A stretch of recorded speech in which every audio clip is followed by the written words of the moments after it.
Assalamualaikum warahmatullahi wabarakatuh. Perkenalkan saya Sentra Bayana. Ini 18 20 50 1092 kelas KPIC dari 18. Cara lobbying. Agar lobbying yang dilakukan berhasil dengan baik atau sekurang-kurangnya tidak menimbulkan penolakan yang mungkin keras atau sikap antipati, maka perlu kiranya diperhatikan beberapa petunjuk teknis sebagai berikut. Yang pertama itu perlu mengenal mengidentifikasi target lobby dengan baik. Hal ini sangat perlu karena teknik yang akan dipergunakan tergantung dari siapa yang akan dilobi untuk mencapai keberhasilan yang optimal. Maka pelobi harus memahami atau mengenal dengan baik sifat, sikap, dan pandangan bahkan mungkin perilaku orang yang akan dilobi. Selanjutnya itu pengenalan. Ini diperlukan agar bisa ditentukan cara pendekatan yang akan dilakukan atau pemilihan teknik komunikasi yang akan dipergunakan mendekati orang yang mudah tersinggung dan selalu serius dengan mendekati orang yang penyabar dan suka bercanda tentu sangat berbeda.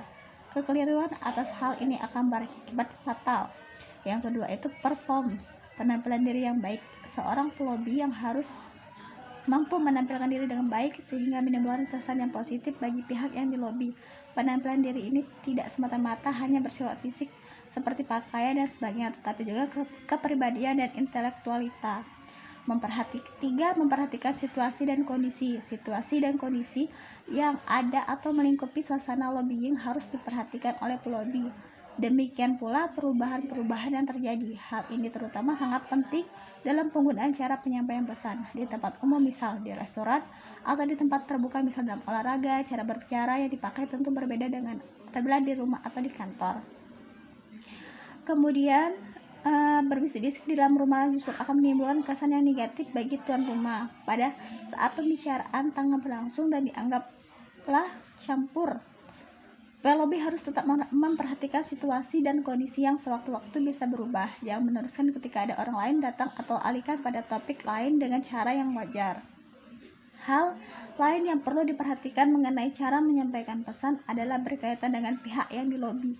Apabila pihak yang didekati adalah pribadi atau orang-orang tertentu, maka cara yang dilakukan bersifat persuasif. Usahakan untuk mengundang simpati dan dukungan yang bersangkutan, tetapi apabila yang didekati adalah kelompok, maka pesan yang disampaikan harus mengandung argumentasi. Pelobi harus menyampaikan alasan-alasan dan pertimbangan-pertimbangan yang logis dan rasional yang bisa membuat pihak yang dilobi menjadi lebih jelas, lebih mengerti dan memahami objek sasaran sehingga pada gilirannya mereka bisa menerima dan mendukung. Kemudian mengemas pesan. Seseorang akan mudah tertarik bila menyaksikan sesuatu dikemas atau diatur dengan rapi, sebagaimana misalnya makanan yang disajikan di meja makan yang ditata rapi dan indah tentu akan menimbulkan selera yang berbeda apabila hanya disajikan dalam bungkusan atau kotak. Kemudian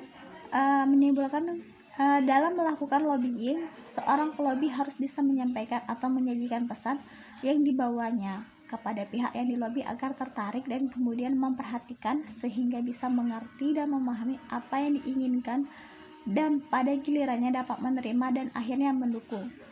Yang kelima itu jangan takut gagal. Pepatah mengatakan kegagalan adalah keberhasilan yang tertunda. Adalah hal yang biasa bahwa tidak semua usaha pasti berhasil apabila dalam waktu cepat dan singkat. Lobbying dilakukan untuk membuat atau mengubah pihak atau orang yang semula tidak suka menjadi suka, yang semula menolak menjadi menerima, dan yang menentang menjadi mendukung. Dengan demikian, maka ada kalanya memang sulit merubah sikap tersebut. Apabila kalau sikap semula yang ditunjukkan keras dalam keadaan tertentu merupakan hal yang biasa apabila orang cenderung menjaga gengsi. Oleh karena itu, maka dukungan yang diharapkan tidak selalu bisa diperoleh berulang kali. Dengan demikian, maka pelobi tidak boleh takut gagal. Dia harus memiliki optimis, telaten, sabar, gigih, dan fleksibel. Ketakutan akan gagal membuat orang menjadi mudah cemas, kurang percaya diri, dan kemudian mudah gugup sehingga sangat mengganggu penampilannya.